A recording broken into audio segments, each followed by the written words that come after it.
Okay, so for my first video in this series, I wanted to make sure that I talk about one of the most important parts of securing your property, and that is actually finding the property. Now, in my experience, um, it was difficult to find a space that was available for what I needed to do that didn't compete with any other businesses in the same industry, in like the same plaza or general space from the same landlord. And that sounds like a very specific subset of what I needed, but that's basically what it boiled down to. What I found is that looking for a commercial property for a salon or a barbershop is extremely competitive just because most business owners who have those kind of businesses want to restrict other businesses in the same industry from being in the same place so that they don't have competition or there's not a competing entity that's going to kind of like take away their clients. So in usual places where you would have like a CVS and a Walgreens on the same street, sometimes the same side, or you have like a Five Guys and a BurgerFi, or Burger King and McDonald's, they're all in the same area. When there are smaller businesses, especially when they've been very well established, they've been longtime tenants of the property management company or landlord, they usually put in stipulations that prevent other businesses in the industry. And I found that salons and barbershops were like, literally that was the main issue, was opening a similar business.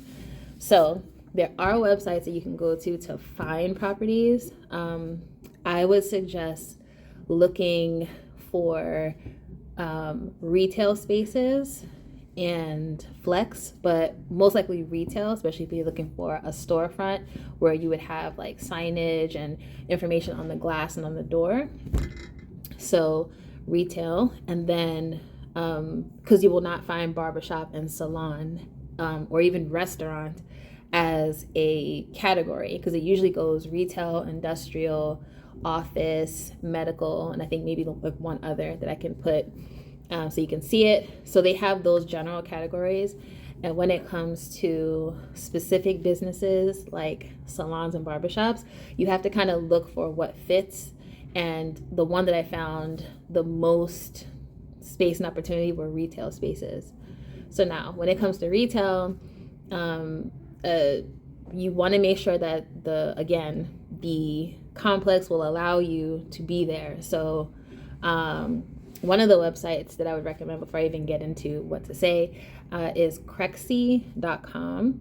The other one is LoopNet. Now those are the top two, and those are the ones I'm really going to focus on because those are the ones where I found the most success in terms of like being able to contact someone and them call you back or actually put you through to the property manager or agent that can meet you at the property, discuss the terms and conditions and things like that. I would say above all, I think LoopNet should be the first place you look, Crexy second. And I just say that because some of the listings on Crexy, although they seemed fantastic, beautiful pictures and layouts and all that, a lot of the people were responsive from that website. But I found in my personal experience with the business that I'm trying to open, I found that the information wasn't complete. And sometimes on LoopNet, but on Crexy, there were a lot of listings, but sometimes the information wasn't complete. For example, when you're looking for commercial properties, they usually have certain types of leases, which I'm going to go into in a separate video.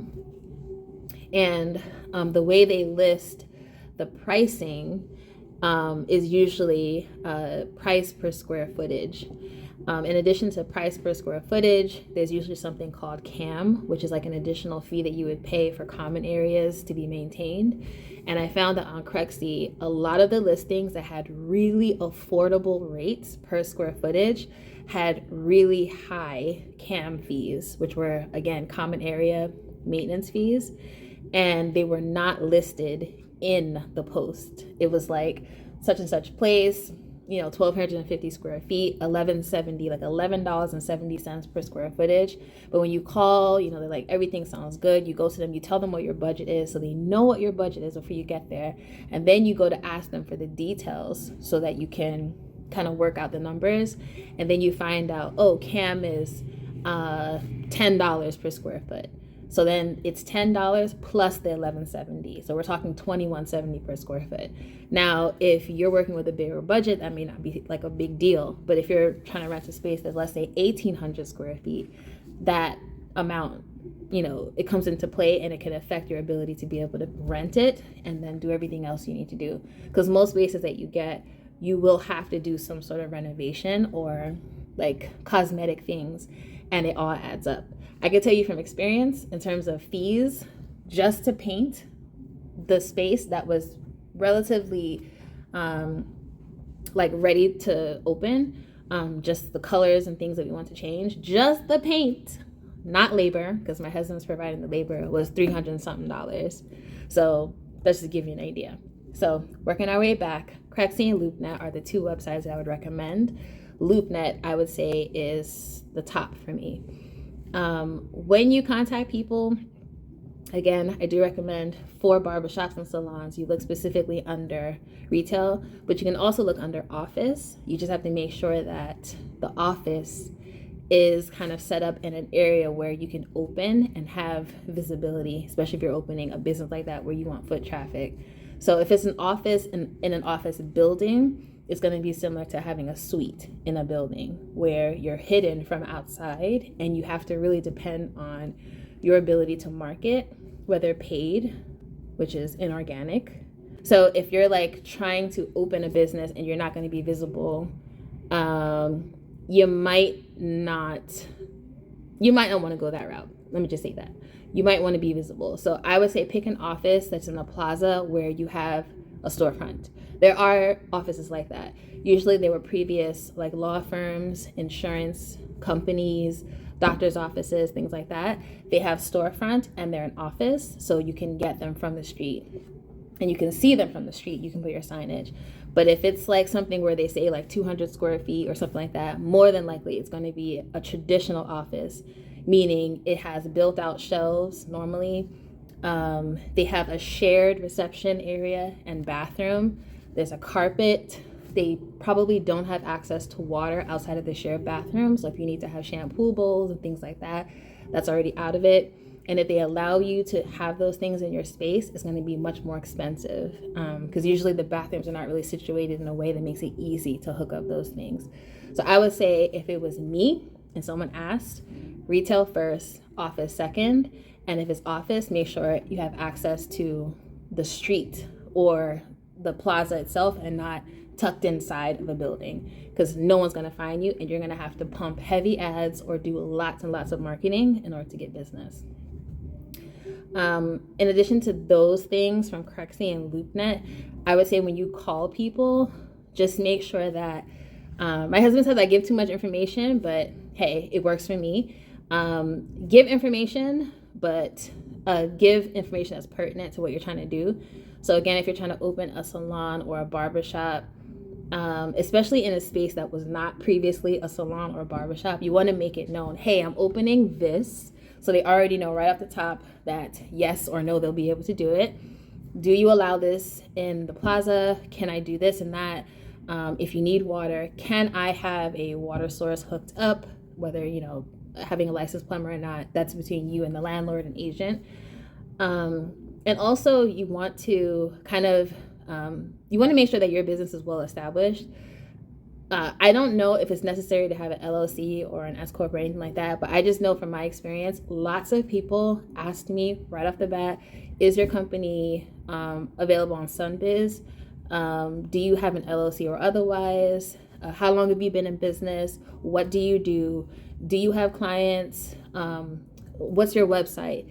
Do you have social media handles? Things like that. They want to see that you're actually established before they even talk about, is it available, and numbers. Just because if you're opening a storefront, you have to pay this rent. And most places will try to lock you in for a minimum of a 2-year lease. I think maybe there was one place that was talking about a 1-year lease, and that was, I think it was previously like an insurance place, and the landlord was the only one. And I spoke to dozens and dozens of landlords and property managers and agents, and all of them, I would say 99% of them wanted a minimum 2-year lease. Where I am right now, they were discussing a 5-year lease, but because I had never had such a space, I wasn't sure about a lot of things. I talked them down to getting a lesser amount, so we agreed on 3 years and 1 month rent. Well, I will go into that later about how to negotiate. So in order to rent these spaces and to make them feel like they can trust you to rent their space and not to default on your lease, they want to make sure that you're an established business entity and that you have the financials and things like that to be able to rent such a space, which is understandable because a lot of people are defaulting on residential leases as well as commercial. So they want to make sure that you are who you say you are and you can do what you say you can do before they even go anywhere. Another thing to keep in mind is that you want to make sure that the space that you are looking at, because after talking, they usually try to set up an appointment so you can go and look. You want to make sure that as is, the place is something you can work with. If it's going to require knocking down walls and doing something structurally that's going to change the space, you might want to stay away from that unless you have the budget and the time and you're not opening like next month or in 2 weeks, is because at least for the state of Florida, in the county that we live in, which is Broward County, live and work in, a lot of the landlords don't really want to be involved in that when you talk to their agents, just because it requires permits, and most of them do not want to pay a tenant allowance, which typically when you negotiate, which will be in a separate video, you can negotiate terms where they would reimburse you for some of that. But the thing that they usually say is that you're gonna have to pull a permit, and when you pull a permit, it could take 3 to 6 months for that to even come to fruition. So to prevent all that, I recommend, whether you're looking for a retail space or an office, make sure that the space you see is workable the way it is. If you have to change something, like let's say going from a carpet to wood plank or wood vinyl or tile, something that can be done, I don't know if it's quickly because I've never done it, but it's not like literally knocking down walls, changing electrical units and all that stuff. If it's purely cosmetic, fine. If it requires something major where you have to pull a permit, I would consider a different space because you may not have the budget for it or the time. So that's another thing to consider. So aside from that, what I want you to take from this particular video is do your research, make sure you're established, and ask lots of questions.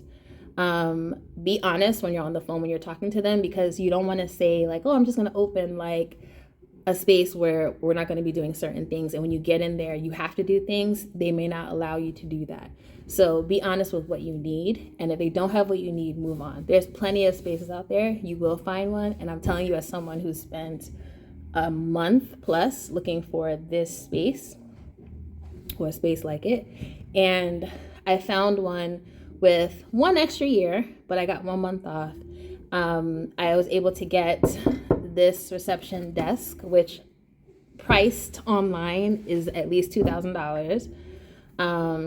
The place had the floors that I like. It had more square footage than I had previously been looking for, about 450 square feet more than what I was looking for. It does have a storefront. It is very accessible from the street. It could be in a more visible area, but with more visibility comes a higher price. So I figure I didn't really need too much on the marketing side, just because I've worked over years to establish my business. Not that I don't need it, but I've done a pretty good job at solidifying my company and where I stand. So people know who I am. It's just that I'm changing locations. So in my case, it will be fine. At least I think so. Now, if you're starting out brand new, you didn't exist before this year, or you're not really known for a particular service or product, I would say weigh your options. If you are not somewhere where people can see you, you're gonna have to spend more on marketing. If you are somewhere people can see you, the money that you wouldn't spend on marketing, you're gonna spend on rent. So just keep that in mind. So that's what I had to talk with you about today. Make sure you do your research. There are tons of other websites that are out there. I didn't mention them because a lot of times you'll find that there are websites just like with residential real estate where people kind of get conned into getting to spaces where they think they're dealing with the person who actually owns a space and they don't, and they pay deposits and go through the whole thing. There are a lot of copycat websites out there for commercial real estate as well. So they will list a property that they do not own, do not manage. They don't know any of the details regarding price per square foot, CAM, what's included, whether it's utilities or not. And they will sell you on this thing as if they actually have the details on it, and they don't even know anything about it. They just took the pictures from somewhere, put some information, and it's completely outdated.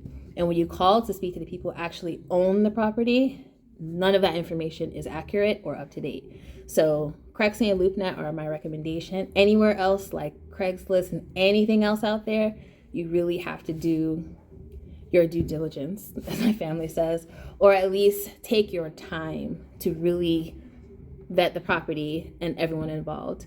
And before we had this space, when we had the address, we drove here before they ever showed us, and I recommend doing that.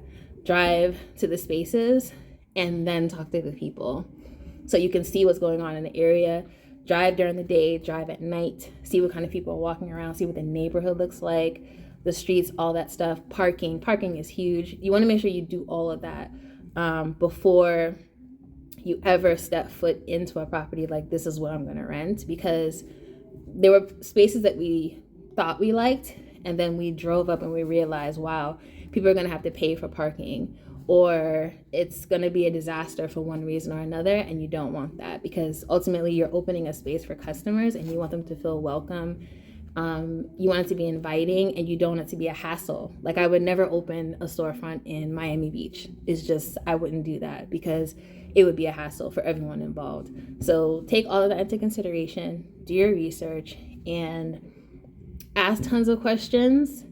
And if people are rude, or they're not forthcoming with information, or they do the whole, let's meet in person before we get into the numbers, I just recommend not even going there, because in my experience, again, when you meet people, I just call them shady. If you meet shady people and they don't want to give you the details of what you need to make a decision up front, is usually going to be a big waste of time, because they want you to show up so you can fall in love, and then they hit you with the prices you obviously can't afford, or the space doesn't look anything like what they have online, because people do pay fantastic photographers. And another rule of thumb, if I could put this in here, because I've also learned this from commercial real estate, if you see pictures online and they don't have pictures of the outside in addition to the inside, just know something is a hot mess. So that they don't show you the outside, it's because the outside is ugly or it's in a bad area. And if they don't show you the inside and there's just one photograph of like something really obscure or something that really can't give you an idea of what it looks like, it's a hot mess. Run. So those are the things I have for you today. The next video, I'm going to go into the types of leases and the different fees that you would be expected to pay, if any. And I'm going to try to make it short and concise, because even for me, I'm going to have to research it a lot more, because there are things that I know, but I want to make sure I give you really good information. And if I can, without making it too long, I'm going to slip in there how to negotiate your lease, because you must negotiate your lease. Do not take anything they give you or say for face value. Get in there and know that you have an objective as much as they do, and they need to rent that space as much as you need it. So make sure you get what you want out of it, and I'm going to show you how to do it. So thanks for watching. Remember to subscribe, share, comment below if you have any questions. I'll try to get it to you in a separate video or add it to my next video. Thanks for tuning in. I'll see you guys later. Bye.